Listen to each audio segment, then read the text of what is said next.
Dartmoor prison, isolated from the outside world by walls of granite.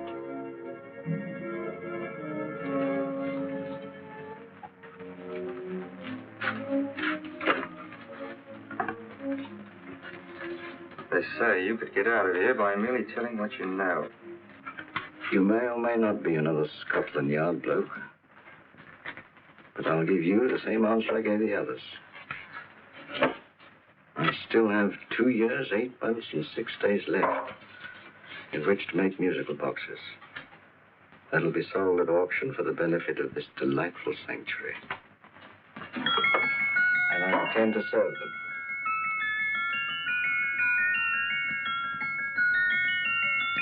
Move along. And now we come to the next object on our list, or I should say objects, because there are 3 of them. Now, ladies and gentlemen, these can be bought together or separately. Now, these beautiful little musical boxes only arrived this morning, and I didn't intend to put them on the auction block until later, but I'm going to sell them now. So, good friends, as our old pal Mark Antony used to say, lend me your ears. And what do you hear? Right.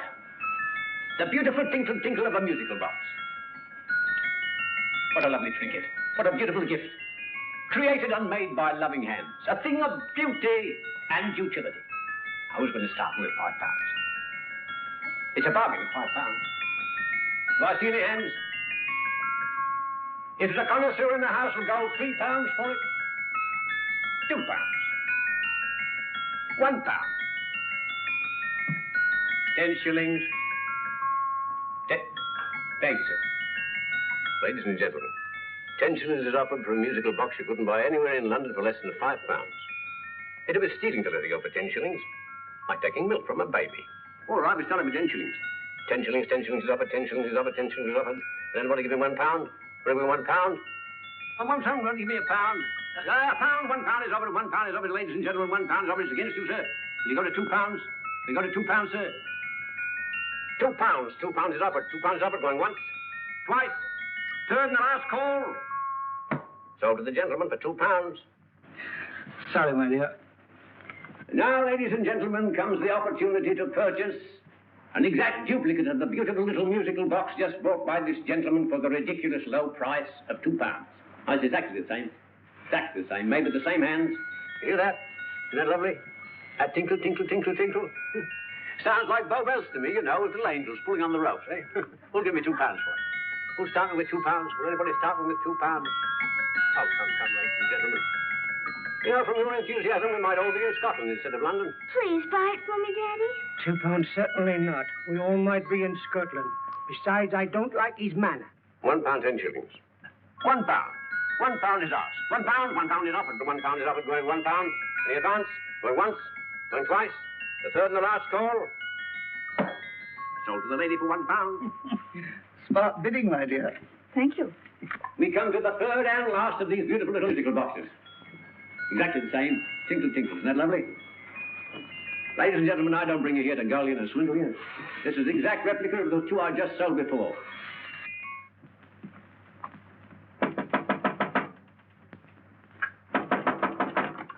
We're closed. But this is extremely important.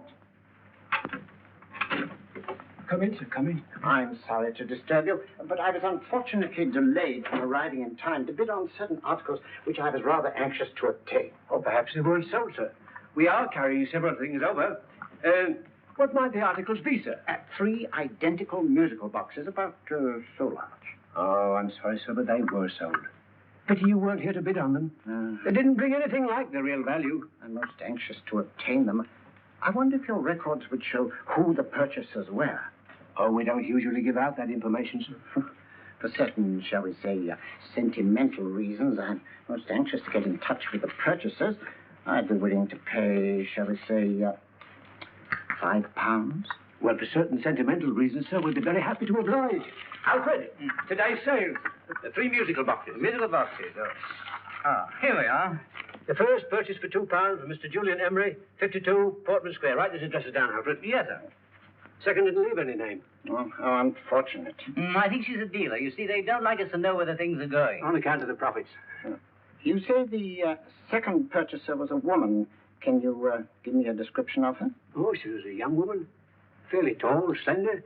She had a light complexion and dark hair, and she was wearing a grey suit, don't you remember? That's right. She probably runs a gift shop. She paid £1. You say she comes here fairly frequently? No, I didn't say so. But she does, sir. Like as not, she'll come in on Thursday. We have sales on Mondays and Thursdays. Oh. And the third box? The third? Oh, Mr. William Kilgore, 143B Hampton Way. For 10 shillings. Quite a drop from £2. Mr. Kilgore was a Scotchman. Oh. Well, thank you. You've been most helpful. Oh, thank you, sir. And any time you're passing, drop in. We always have lovely things for sale. Our card, sir? Thank you. I'll be back Thursday.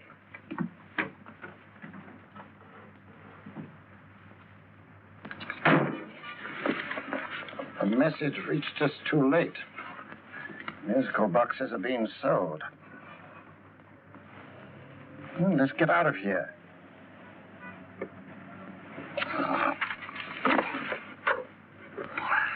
Someday you'll go too far.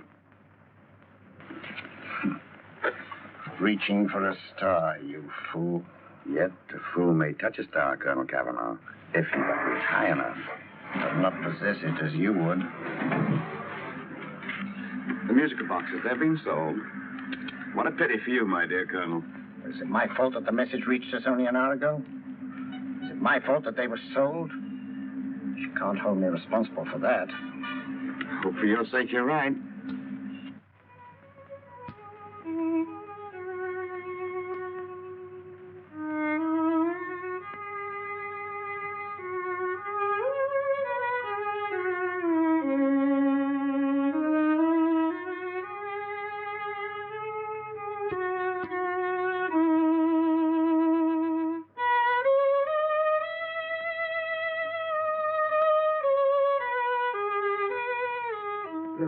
Upon you tonight at 7:45, a gentleman who desires to consult you upon a matter of the very deepest moment. Do you remember that letter, Holmes? It was written over 2 years ago. An interesting case. Devilishly interesting. Irene Adler. What a striking-looking woman from the brief glance I had of her. Seems only yesterday. What charm. What poise. And what a mind. Sharp enough and brilliant enough to outwit the great Sherlock Holmes himself. I take it the new issue of the Strand magazine is out, containing another of your slightly lurid tales. Indeed. And what do you call this one? I call it A Scandal in Bohemia. Not a bad title, eh? If you must record my exploits, I do wish you'd put less emphasis on the melodramatic and more on the intellectual issues involved.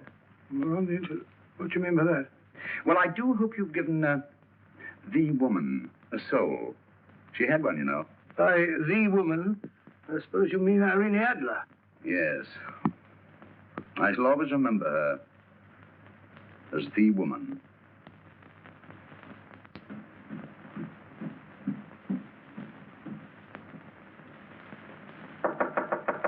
Sorry? Hi, Stinky.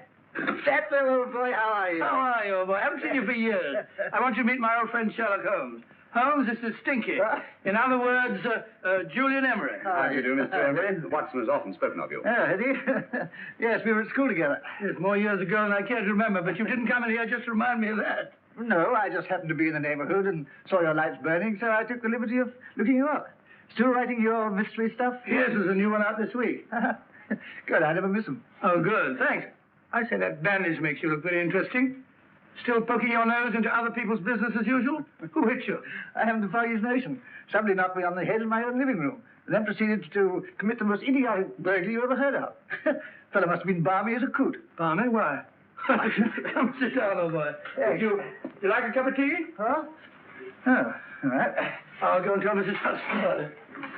Yeah. Why do you say the robbery was idiotic, Mr. Emery? Oh, simply from the fact that with about £5,000 worth of musical boxes in my living room, the thief, who I caught in the act, made off with one that isn't even worth £5. I gather you're a collector of musical boxes. Yes, I am indeed. Some of them very beautiful, but not the one that was stolen. The thief evidently grabbed the first thing that came to his hand when he heard me coming into the room. Still, it's rather odd, isn't it, that having disposed of you, he didn't pick up something more valuable. Mm-hmm. Was there anything unusual about the stolen box? No, nothing at all. I picked it up in the south of France, several years ago. You say you have many valuable music boxes, and yet the thief made off with one that isn't worth £5.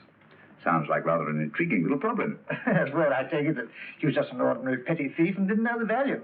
That is a possible explanation, and yet I venture to say that the average petty thief has a more extensive knowledge of the value of object d'art than the average collector. Well, anyway, that's Scotland Yard's theory. They didn't get very excited about it. That's consistent anyway. I wonder if I might see your collection, Mr. Emery. Oh, of course you could, yes.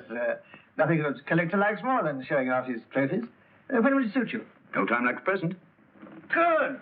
My place is just round in Portman Square. Shall we? Yes, right. Hello? Where are you going? Stinky hasn't had his tea yet. Oh, I'm sorry. We're going round to my place, where I'm going to give you something better than tea. Now, this one was made for Louis XV, and is one of the very few still in existence from that period, and a particularly fine specimen at that. Charming, isn't it? Quite. It all sounded to me like a lot of mice running about on a tin roof. I'm afraid you have no ear for music, Watson. Give me a good old band playing a rousing march. You have all your silly little tweets.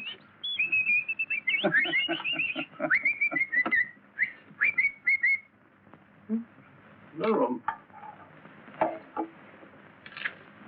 This is me.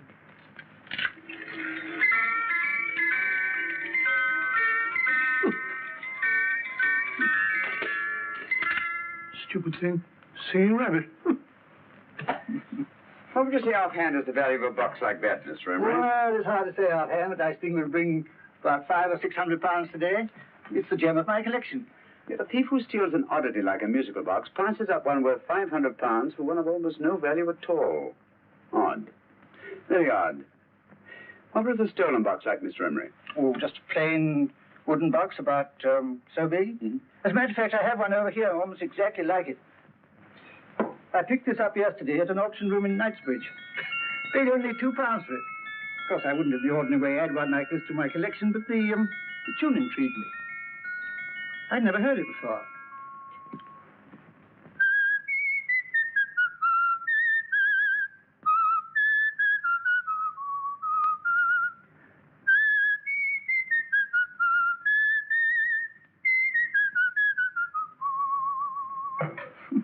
You have a remarkable ear for music, Holmes. Rather an unusual melody. Sit down, Will. Thanks.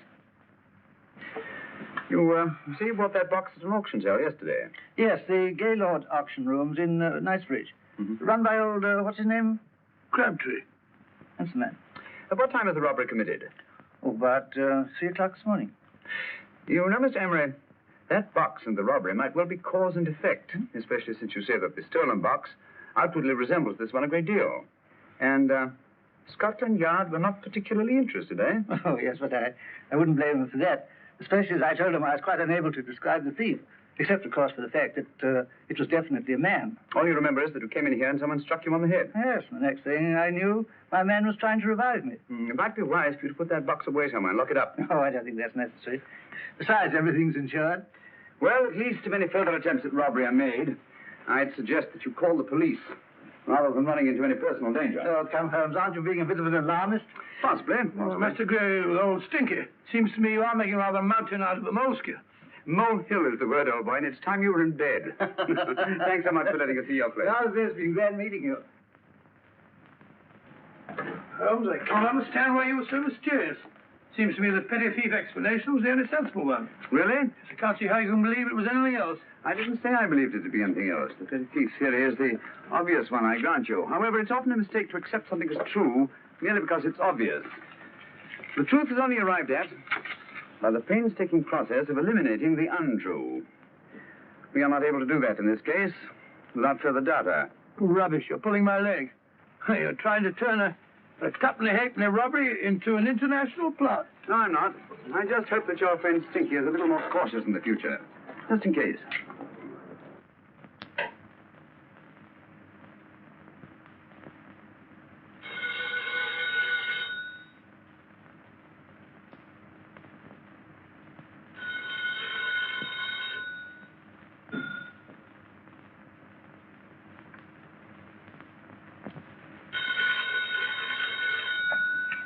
Yeah? Yeah? Julian Emery here. Who? Of course I remember you, Mrs. Courtney. Yes. Yes, you're the one bright spot at that appallingly dull affair of Lady Sanford's. Huh? Of course it isn't too late to come around. Yes, I shall be delighted to give you a drink. I tell you what, come straight up and I'll leave the door unlatched. Right, that's, what, 15 minutes? Good. I shall be counting each moment. No, I mean that, really. Right, goodbye.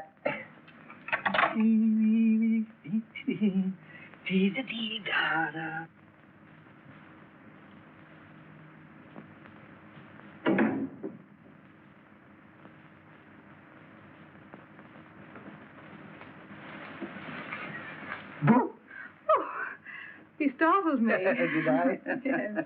Must be the pixie in me. I know I shouldn't have called you so late, but I was at a party just around the corner, and I remembered your invitation to see your collection of musical boxes. My dear Mrs. Courtney, the pleasure is all the greater for being so unexpected. My friends call me Hilda. Thanks. Mine call me Stinky. Thank you, how quaint. Oh, what a perfectly wonderful collection of musical boxes. You know, when you told me you had a collection, I had no idea it was so attractive. Yes. They appeal to the ear as well as to the eye. Oh, what a plain little one. Why, it looks just like a country cousin amid all this grandeur. No. You mustn't underestimate the country cousin. Only last night a burglar broke in here, and with all these to choose from, went off with one very much like it. Really? Yes, I don't mind the loss of the box so much, but I do resent this crack on the skull. But it makes you look so interesting. Oh, do you think so? Sorry, that's what old Fatso said. Fatso? I mean, Dr. Watson. He was here this evening with a friend, Mr. Holmes. He's interested in my collection, too. Sherlock Holmes? Yes. Do you know him? I've heard of him. Yes, he seems to think I'm in some sort of danger.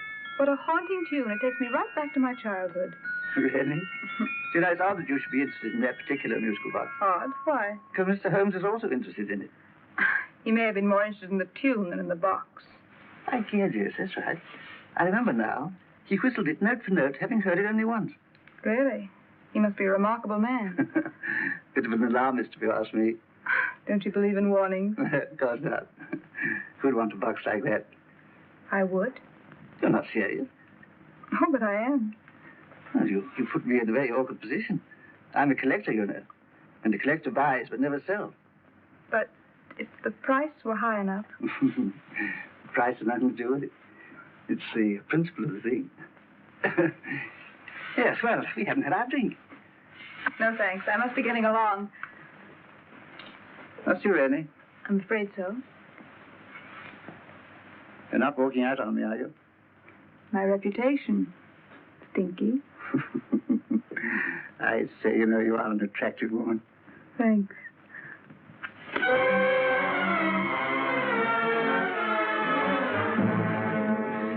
You fool. I told you to wait outside. What did you have to kill him for? All I had to do was walk out with it. He held you in his arms. Don't touch him. Don't touch anything. Now get out. I'm sorry. You're sorry.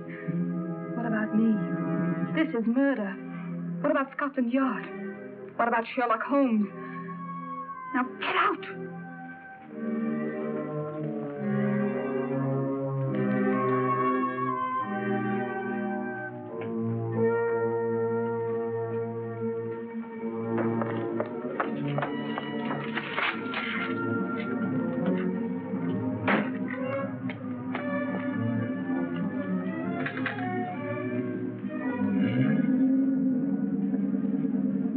Did you get it? Good. Did you have any trouble with him? Just a matter of murder. Mr. Holmes. Hopkins. Thanks for coming so promptly. Inspector Lestrade suggested that I call through to you. Mr. Emery was a client of Mr. Holmes, Inspector. Indeed. You didn't mention that when I telephoned you, Mr. Holmes. Well, not exactly a client, Inspector. Sergeant Thompson? He was killed between the hours of 11 and 2 o'clock this morning, Mr. Holmes. Must have been someone he knew, someone of whom he had no suspicion. Poor old Stinky. It's all my fault. I should have prevented this. Well, there's no time to start talking about that now, Doctor. Apparently it's gone. That's the second attempt on the musical box that Emery bought at the auction sale. And this time it was successful. But that box was only worth £2. It was worth a man's life, Watson. I think we'd better pay a visit to Gaylord's auction room and that fellow Crabtree. Inspector, may I suggest that you make a complete search of this flat for a small, plain, musical box about that size? Thank you. Come on, Watson. You say the first box went to Mr. Julian Emery. The second to Mr. Kilgore, 143B Hampton Way. And the third to the unidentified young lady who presumably has a shop and lives near Golders Green. That's right, Mr. Holmes. Isn't it rather strange, Mr. Crabtree, that you should have had 3 identical musical boxes all playing the same tune? Where'd they come from? Dartmoor Prison. Dartmoor? Here, we get a regular shipment from there every month. The inmates manufacture them. Well, they make all kinds of things, you know, pipe racks, waste paper baskets, musical boxes. Did you happen to notice if anyone showed any particular interest during the auction in the purchasers of these 3 boxes? Oh, come on, Mr. Crabtree. This is very literally a matter of life and death. Well, since you put it that way, Mr. Holmes, there was a gentleman came in here about an hour after closing time, and he was in an awful state, he was. He gave me £5 to tell him where the boxes had gone to. He said they had a sentimental value for him, sir. Expensive sentiment. Can you describe him? He was tall, distinguished looking, and he had grey hair and a moustache. He was quite a gentleman, sir. What was his reaction when you were unable to supply him with the address of the young lady who owned the shop? I told him the young lady usually come back on Thursday. He said he'd come back on Thursday. Now, that's tomorrow. Thank you, Mr. Crabtree. You've been very helpful. Thank you. Come on, Watson. Where are we going now, Holmes? To the home of Mr. Kilgore, and then aboard the 3rd box.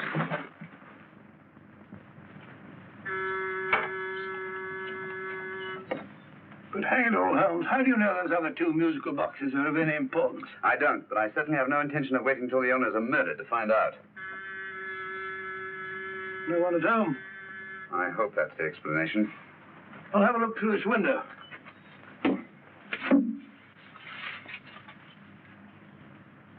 Doesn't seem to be anyone there. The whole place seems deserted as far as I can see. Yes. Mr. and Mrs. Kilgore at home? No. When do you expect them? Oh, in an hour or so. There's no use your hanging about. They don't buy nothing from peddlers. Peddlers? My good woman, this is Mr. Sherlock Holmes. Sherlock Holmes? Oh, go on. Do you mind if we come in and wait?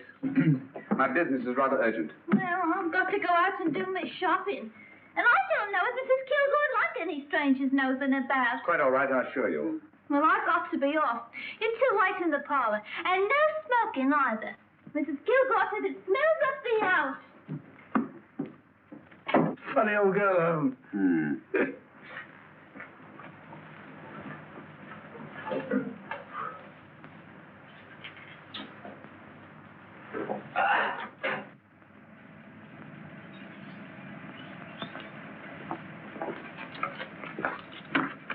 Park Lane.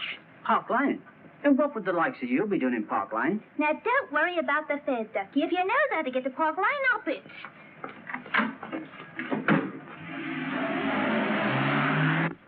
Holmes, I've been thinking.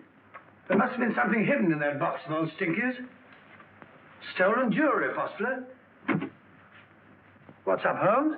Listen. What's just the steam in the water pipes?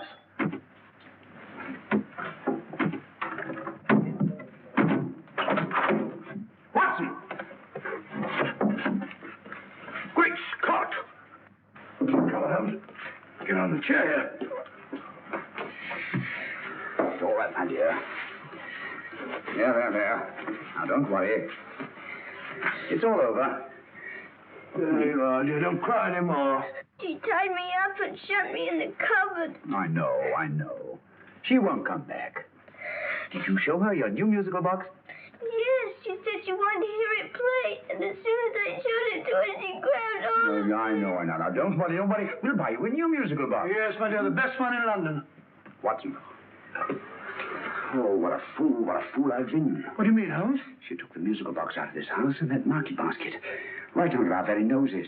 Why could the Kilgore charwoman want to take the music box? She isn't a Kilgore charwoman. She's a consummate actress. An extremely clever, unscrupulous woman who will stop at nothing. Take care of her child, will you, Wolfella, till her parents get back. Explain everything to them. Of course I will. But, Holmes, where are you going? Somewhere, somehow. I must get to the young lady who bought that third musical box before our opponents find her.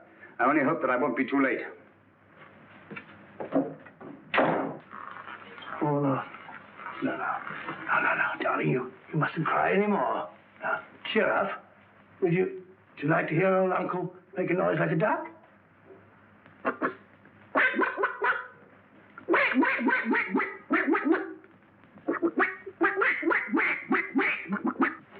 Oh, sorry?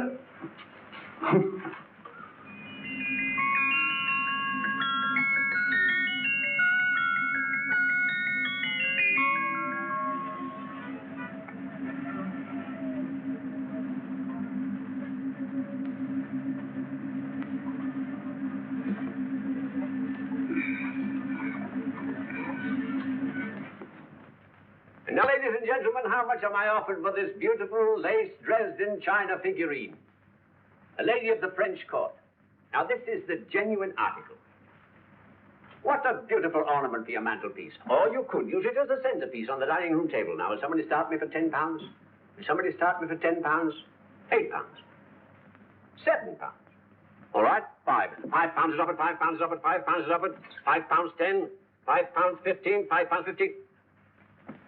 £6 is offered, £6, going once, going twice, the third and the last call will be all done. Sold to the lady from Twickenham for £6. Next, we have a real museum piece, ladies and gentlemen.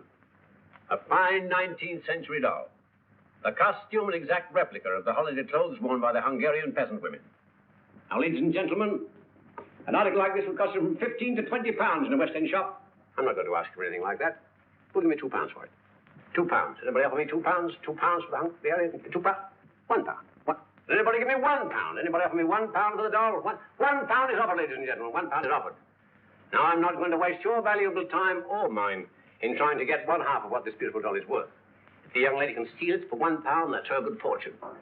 So it's going once, it's going twice, the third and last call. Any more? Sold to the young lady for £1.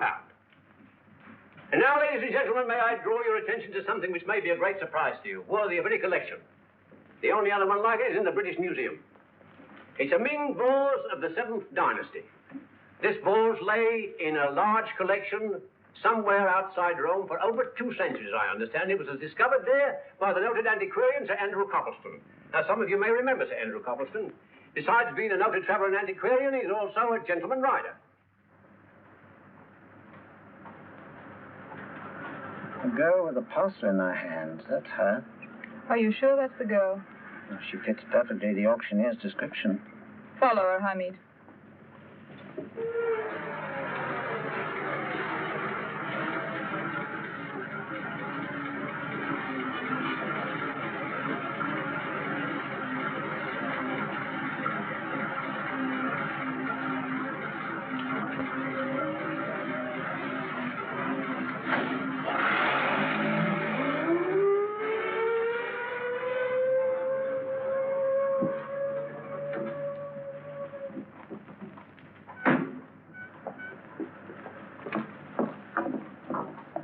Lovely, dear. And only £1. We can get at least 3 for it. Easily.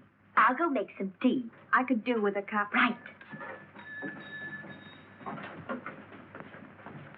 Good afternoon. Good afternoon. I'm looking for a birthday gift for a 7-year-old girl. What would you suggest? We have some lovely dolls. Now, this Hungarian... I think she has enough dolls already. Books are always welcome. Well, I'm looking for something a little different. Oh, that's rather cute. What is it? Well, that's a musical box. Children always love them. And this is an exceptionally nice one. It plays many tunes.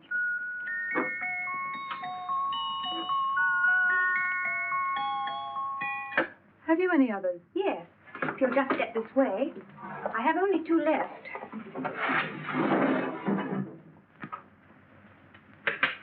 How nice.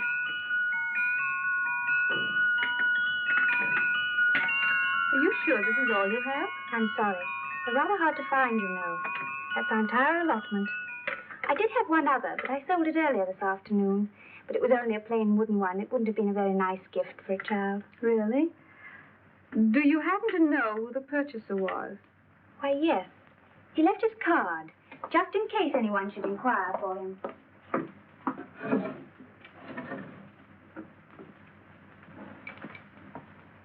How interesting. I'm sorry, but I'm afraid I'll have to look a bit further. Thank you anyway. Good afternoon. Thank you.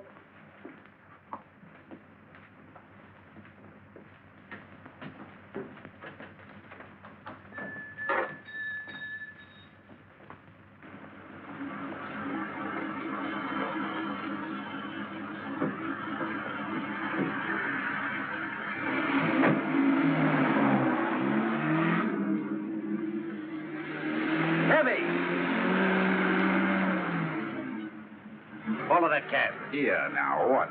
Scotland Yard. Office.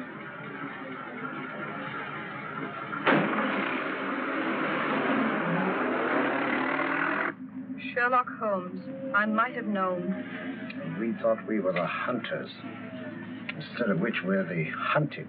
We've been fools. We played right into his hands. Of course. He's had us followed. Don't look. The man in front of the toy shop. Hamid, turn sharp right at the next corner and again at the next.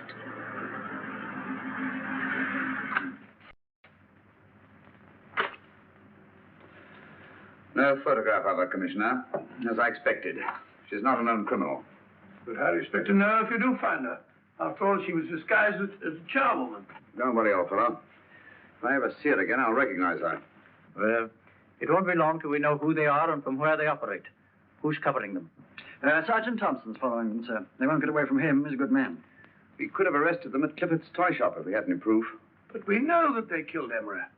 Proof, my dear fellow. We must have proof. We've x-rayed it, sir. There's nothing whatever concealed in the box. We'll have a look at the plates.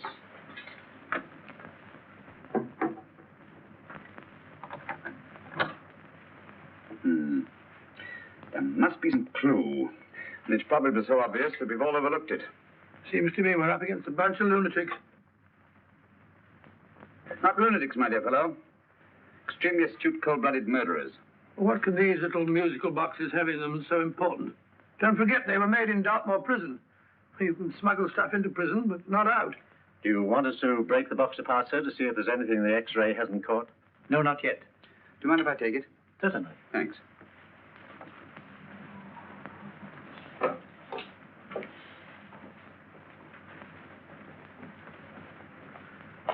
The governor of Dartmoor Prison informed us, sir, in answer to Mr. Holmes' question, that all 3 musical boxes were made by the same convict, John Davidson, serving a 7-year term, sir. Davidson? The Bank of England plates. That'll be all. Yes, sir. Now we're getting somewhere. Wait a minute. How did you know about the plates, Mr. Holmes? I'm a student of crime, Inspector. I make it my business to know about such things. And when the name of Davidson was mentioned... Well, who is this fellow Davidson? As long as Mr. Holmes seems to know all about it already, I suppose there's no harm in telling you. 2 years ago in London, there occurred a robbery of such tremendous importance, although the stolen articles themselves have no intrinsic value whatsoever, that the Home Secretary was instrumental in seeing that not a word of it appeared in any newspaper. But you never told me anything about this, Holmes. You were away at the time. Articles of no intrinsic value and yet of such importance? I don't understand. Davidson was apprehended within 15 minutes of committing the theft. But by that time, he'd hidden the articles in question and they've yet to be found. Before going further, Dr. Watson, I must inform you that this matter's not to be mentioned outside of this room. Of course not. Do I look like a man who'd gossip? Let's not go into that now, old fellow, shall we? Davidson had been employed for years in a position of extreme trust by the engravings department of the Bank of England. The articles he stole were nothing less than a complete duplicate set of plates for printing £5 notes. What? The Bank of England's own plates? Precisely. And with those plates, a gang of crooks could flood England with £5 notes, not forged in the usual sense of the word, but notes undetectable from genuine Bank of England notes in any way whatsoever. Good heavens. Any whisper at all might have resulted in enormous damage in shaking public confidence in the Treasury. We tried everything after we arrested Davidson.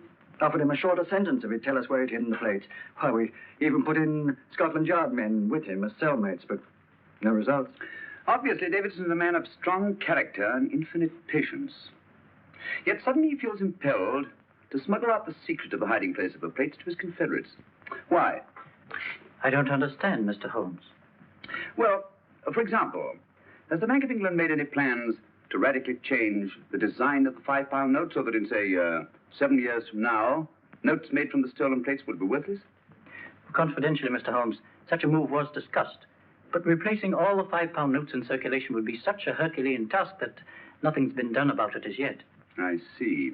Of course, there is another possible explanation. Davidson didn't have much time to find a hiding place before he was captured.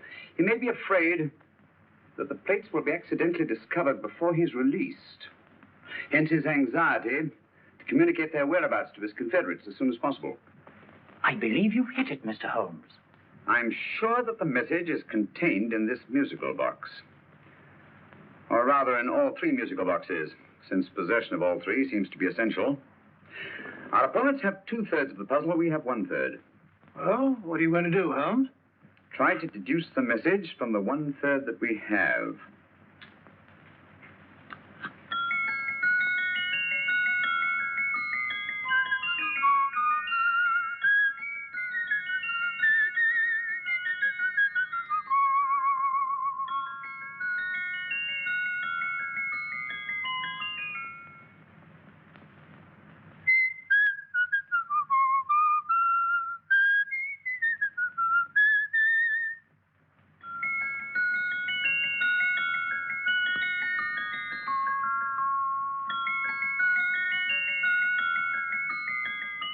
It's the same tune as the one played by Emery's musical box.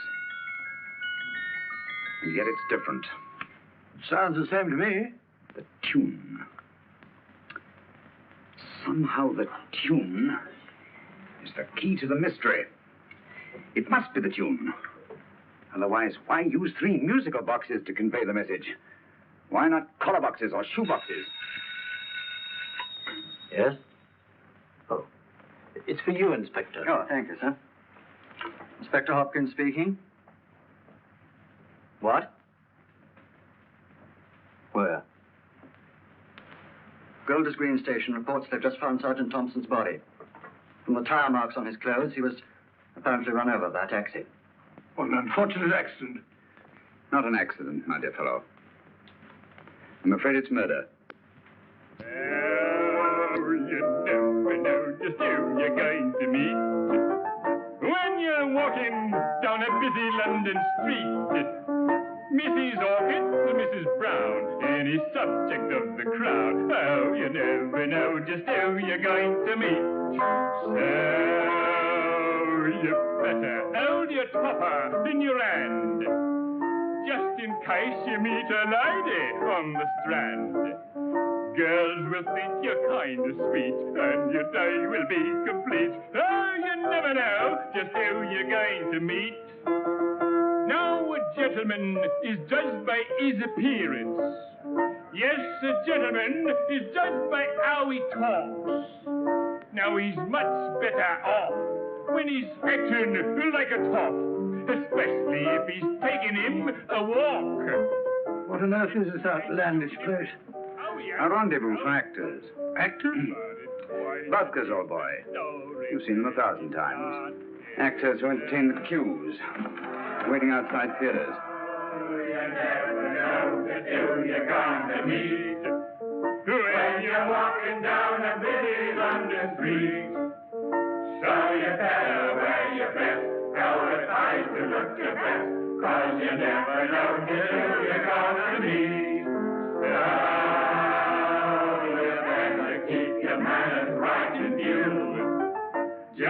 Kaiserlein, Gilda, how do you do? Keep your trousers in a pleat, shine your shoes and keep them neat, 'cause you never know just who you're gonna meet. Blimey. Mr. Holmes. How are you, Joe? Never met him. And yourself? Fine, thank you. I want you to meet a friend of mine, Dr. Watson, Joe's sister. Oh, well, any friend of Mr. Holmes is a friend of mine. Hi, Joe. He did me a good turn once that I'll never forget. Yes, I cleared Joe of a most unpleasant charge. Murder, no less. Oh, really? By proving to the satisfaction of the police that he was busy at the time blowing open someone's safe. That's right, Governor. Good gracious me. Joe, now you can help me. Come on, buzz off, buzz off. Come on, out here, out here. Can't a gentleman have some peace and quiet around here? You too. There you are, Mr. Holmes. Now we can have some peace and quiet around here. Thank you, Joe. There's £5 in this for you. Well, I wouldn't want to take it on myself, sir. But I can get somebody to do it for you for half of that. You don't know what the job is yet. For £5? Murder, ain't it? What? No, Joe, not murder, just music. I want you to identify a song for me. Oh, there ain't a song that's been written that I don't know. That's why I came to you. Of course, the violin is more my instrument, but, oh, well. Here we go. Now, listen to this, Joe.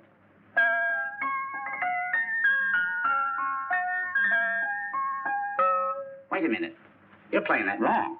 That should be E natural, not E flat. You know the song? Oh, yes. It's an old Australian song called, The Swag Man. But you're playing it all wrong. That's what I hoped you'd say. Now, listen again, Joe.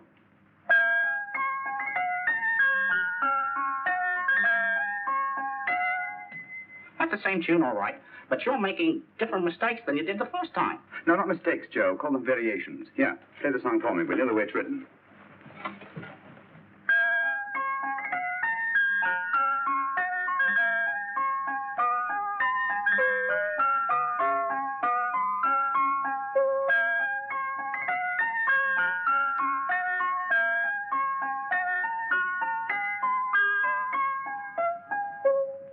There you are. Thank you, Joe. What's it mean, Holmes? Are you onto something? Perhaps. I don't know yet. It's probably a code of some sort. Joe? Could you write the song down for me? The way it was originally written? Oh, sure, Mr. Holmes. But it'll take a few minutes. Mm-hmm. Here, Mabel. Pale ale. Come on, up to it. On with it.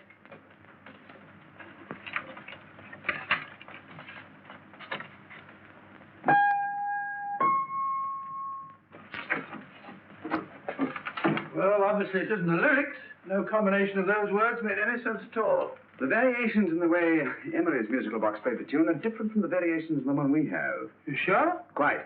You see, I took the trouble to memorize the tune as played by Emery's box that night we were with him in his flat. Holmes, you amaze me. Elementary, my dear fellow. One of the first principles in solving crime is never to disregard anything, no matter how trivial. But why are 3 boxes? Why not 1? Because the message was obviously too long to be conveyed by any one variation. Then there's the 3rd box, the one that woman took from the Kilgores. That contains yet another set of variations. Yes, well, it's all beyond me. Well, all we have to do now is to find the secret of the variations. Not a very easy problem to solve, my dear fellow. Hello. What's up? We've had company. I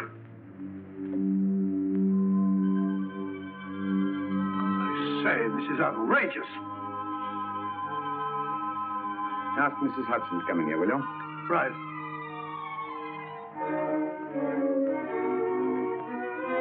Mrs. Hudson?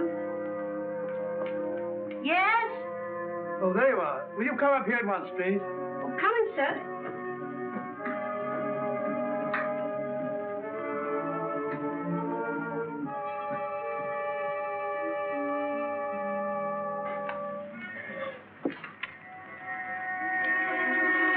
Mercy me, Mr. Holmes. What has happened? Who called while we were out, Mrs. Hudson? Just a young lady. The one who said you wanted her to wait for you. And a nice-looking old gentleman with Our her. friends again, Watson. Friends? What did the young lady look like? Oh, I couldn't see her face. She had a heavy black veil on. But she had such a nice way with her. Oh, I'm sorry, Mr. Holmes, if I've done anything wrong. But you did say I should always let clients come in and wait for you. Don't worry, Mrs. Hudson, don't worry. You had no way of knowing. It's quite all right, quite all right. Now, don't worry, Mrs. Hudson. Don't worry. Well, where on earth's the musical box? They didn't get it. Didn't get it? Where is it? It's in your hand. Huh? In that biscuit jar.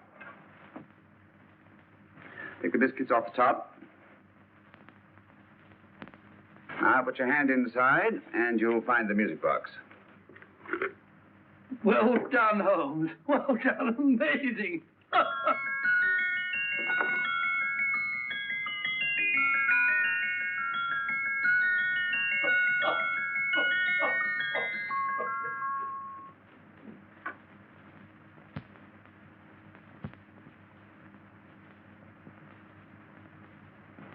Whew. Nice fresh smell.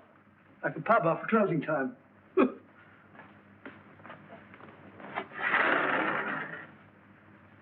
I say, Holmes. What? It's morning. Allow me to congratulate you on a brilliant bit of deduction.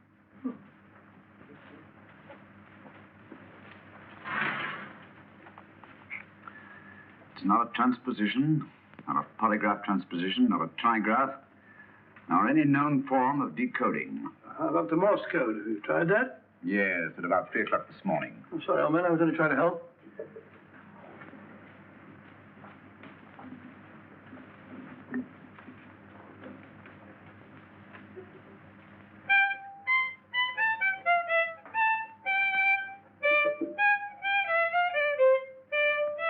Oh, do me a favor. Not again. I must have heard that thing 1,000 times. Kept me awake all night.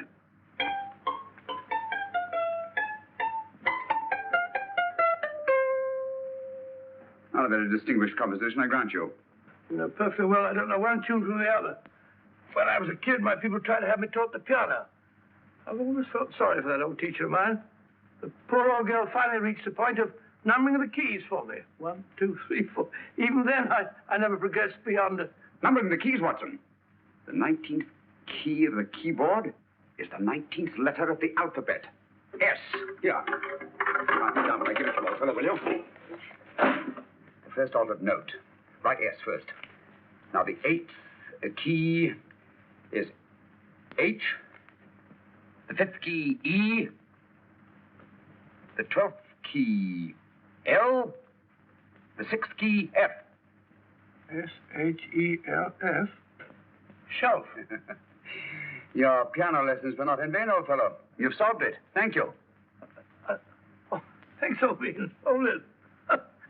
We now have 2/3 of the message. Behind books, third shelf, secretary, Dr. S. Presumably, these are the first and second portions of the message. And this gang has the first and third parts of it. Precisely. Then it's a stalemate? Yes, Commissioner, but we can't leave it like that. There's no doubt in my mind that they'll try to secure our third of the message that's missing.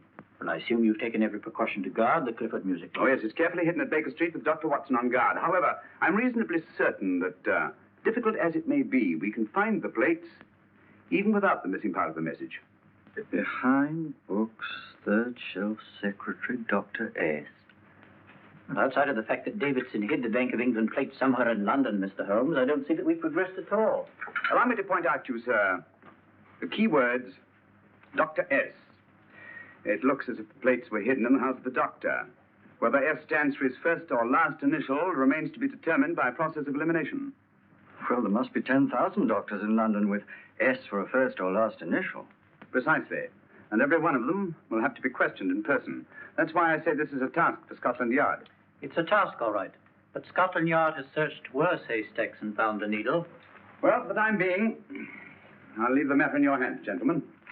We'll call you if and when we get a lead on our mysterious Dr. S.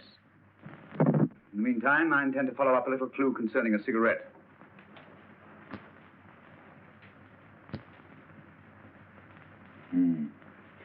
You're certain of the identification of the tobacco? Absolutely. I have made up this special blend for only 3 customers. It is almost pure Egyptian, with admixture of Latakia, for added body, and a pinch of perique. Merely a whisper, as one might say, for elusive fragrance. Yes, and the 3 customers? Major Wilson in Bombay, India. Mm-hmm. Mrs. Catherine Leamington Smith in Ireland. Yes, and the 3rd? Mrs. Hilda Courtney of Park Mansions, Bryanston Square. Thank you. Thank you very much. You've been most helpful. It is a pleasure to have been of service, Mr. Holmes.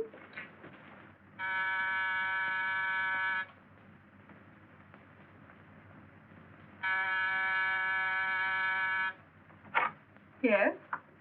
Mrs. Courtney? Yes. My name is Sherlock Holmes. Oh, do come in. Thank you.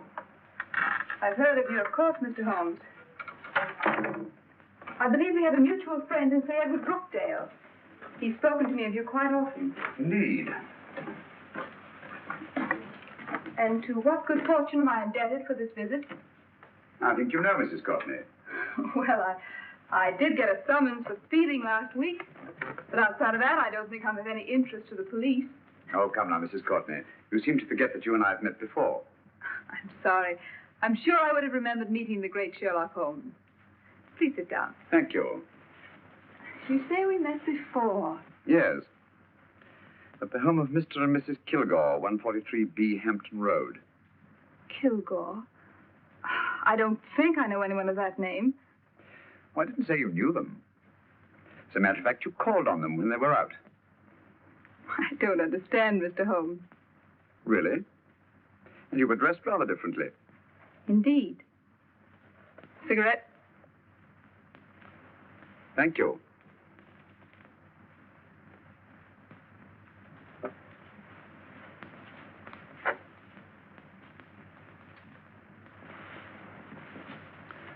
Thank you.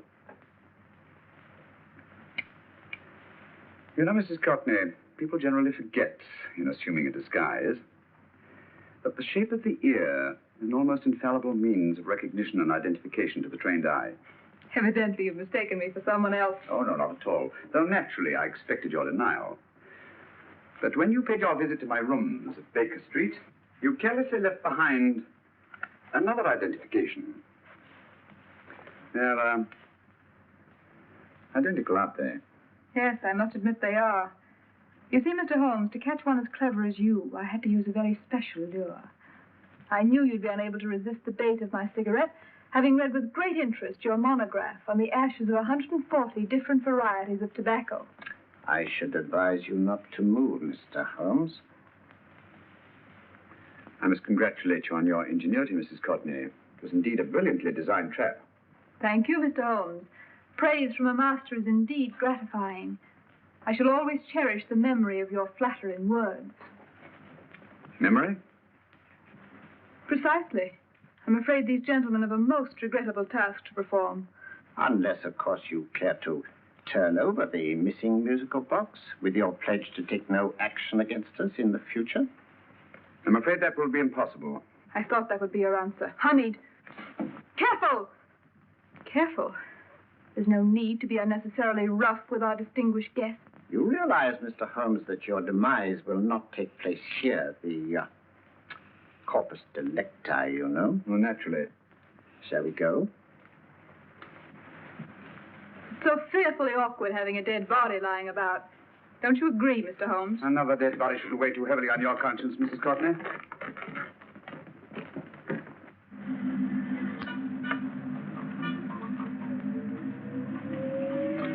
You mind if I have a cigarette?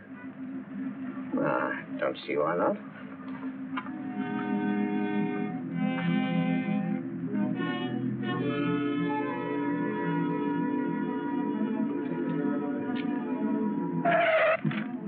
Be careful, Hamid. It's the brakes they bind.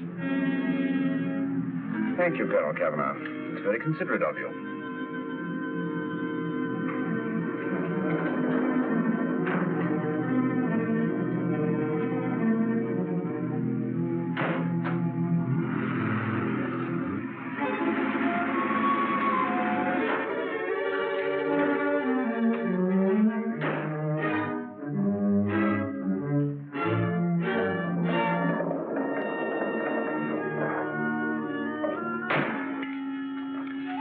happy to know, Mr. Holmes, that your death will be a painless one. Hamid, attach this to the motor of the taxi. That little attachment, my dear Mr. Holmes, contains the deadly fluid known as monosulfide. The Germans use it with gratifying results in removing their undesirables.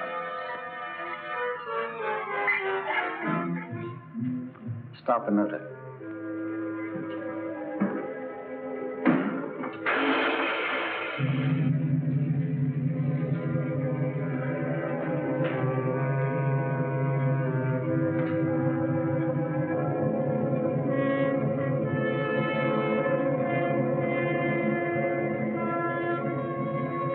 Tape his mouth.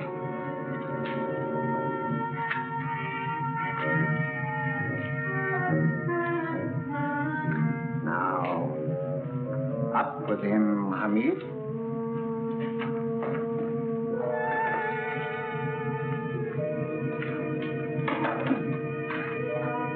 You find yourself like Muhammad's coffin, Mr. Holmes, suspended between heaven and earth. Plenty of fuel in the tank? Good. It would be too bad to have anything go wrong through so simple an oversight.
Good afternoon. Mr. Sherlock Holmes? No, I'm Dr. Watson. Oh, of course, Dr. Watson. How stupid of me. Oh, sure. This is stupid of me.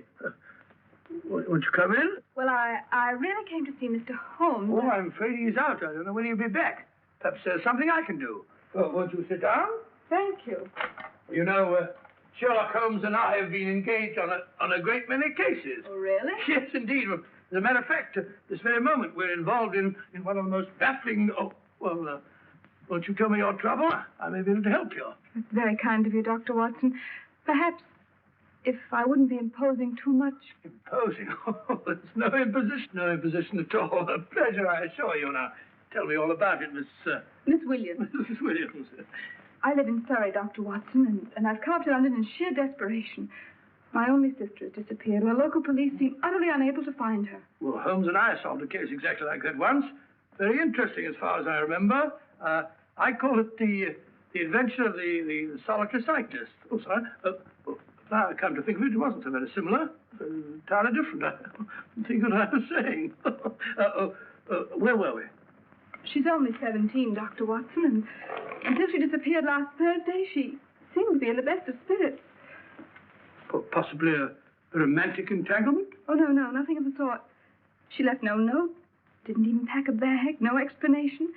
She just started to walk to the village from our house in broad daylight and simply vanished from the face of the earth. Oh, there.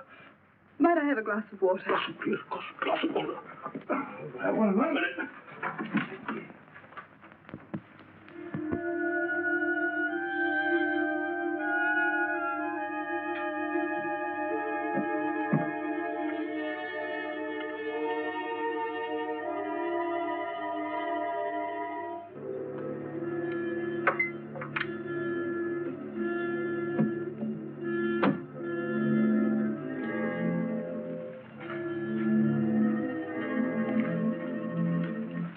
There you are, my dear. Thank you, Dr. Watson.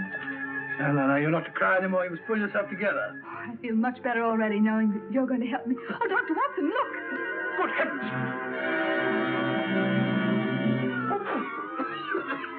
Get through the fire brigade, quickly!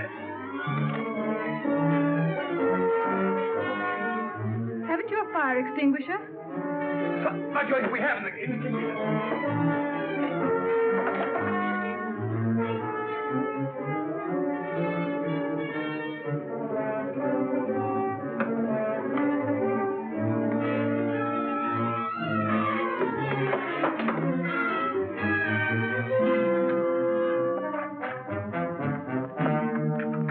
Don't you worry, Miss Williams. We'll have this thing out in no time.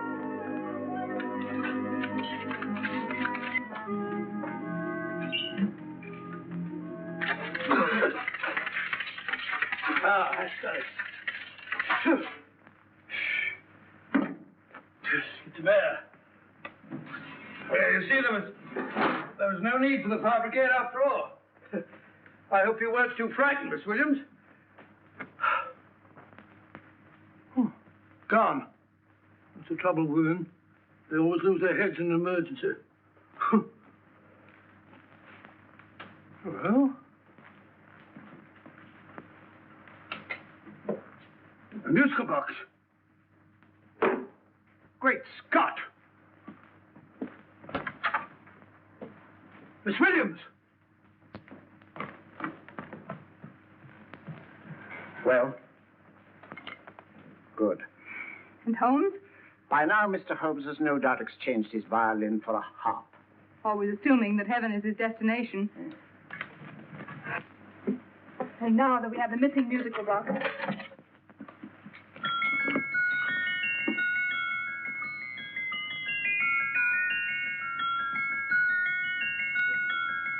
19th note. 19th letter. Yes. He hasn't been there, you say? Holmes, where on earth have you been? I've been trying to get you at the club, at Scotland Yard, all over London. You were looking for me in the wrong places. Holmes, terrible things happened. I've been duped. That woman, she made a complete fool of me. Well, what do you mean? Well, she came here, let off a smoke bomb. I thought the whole place was on fire, and my first thought was to save the musical box. No need to say any more. She has the box. Yes. Don't blame yourself too much, old fellow. She's an extremely clever antagonist. Smoke bomb, you said? Well, you can console yourself with the thought that your charming friend is at least a reader of yours. What do you mean? If I remember correctly, you wrote about my little experiment with smoke and the cry of fire in a story you entitled A Scandal in Bohemia, which has just appeared in the Strand magazine. All right, boy. Don't rub it in. Well, it may cheer you up to know that you made a fool of me, too. That cigarette stub. It was planted here for one express purpose. We're going to bandaging around this place. Bandaging? What's the matter, Holmes? You hurt? Explanations will have to wait until later. At the moment, we're faced with a problem which I fear is insurmountable. Come over here, old boy, will you? Right. Our opponents are in possession of all three parts of the code. And here are we, while the Bank of England plates pass into their possession. Cheer up, old fellow, cheer up. As Dr. Samuel Johnson once said, there's no problem the mind of man can set that the mind of man cannot solve. What's that, old fellow? I was just quoting Dr. Samuel Johnson. He said there is Thank you, Watson. Thank you. Leaving the front reception room, we come into the main hall, where Dr. Johnson was in the habit of passing through to have his meager meals in the dining room opposite, in company with his friend and biographer, James Boswell. We will now pass up the stairway, which remains in its natural wood finish, just as it was when the good doctor was here. The framed etching on the wall is believed to have been presented to Dr. Johnson by the distinguished painter, Sir Joshua Reynolds. I've been told here that picture was given in by Mrs. Thrale, and it's definitely not a Reynolds. Is that important, my dear? Oh, I'm sorry. This way, ladies and gentlemen, please, this way. Move along, children, move along. secretary's not on this floor. Patience, Hamid. I've a feeling. My dear Colonel, with Sherlock Holmes out of the way, what could go wrong?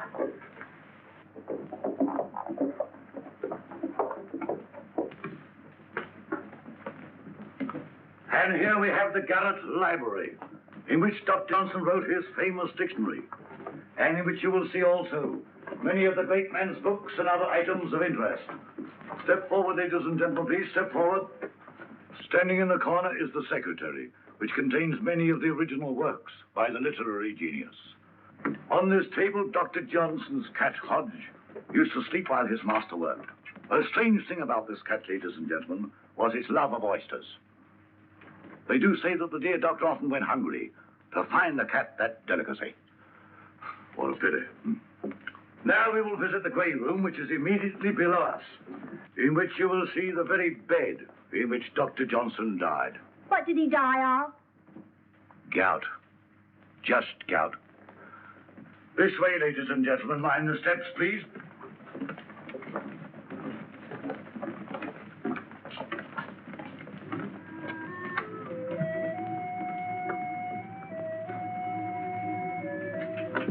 Your keys.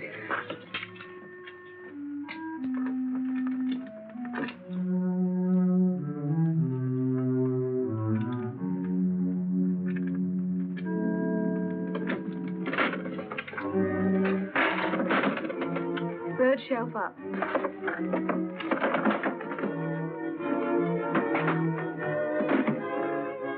The knife.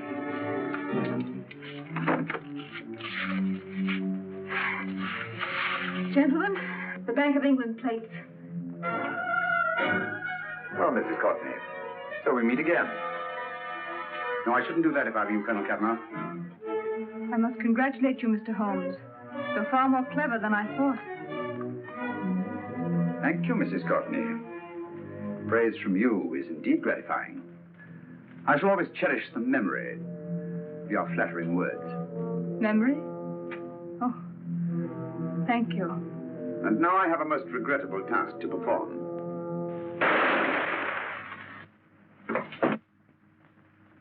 Holmes! Coming, Holmes! Holmes! You all right? Perfectly, thank you, old fellow, but I think this gentleman on the floor requires some medical attention. We must see that he looks his best, you know, when he's hanged. Take them in charge.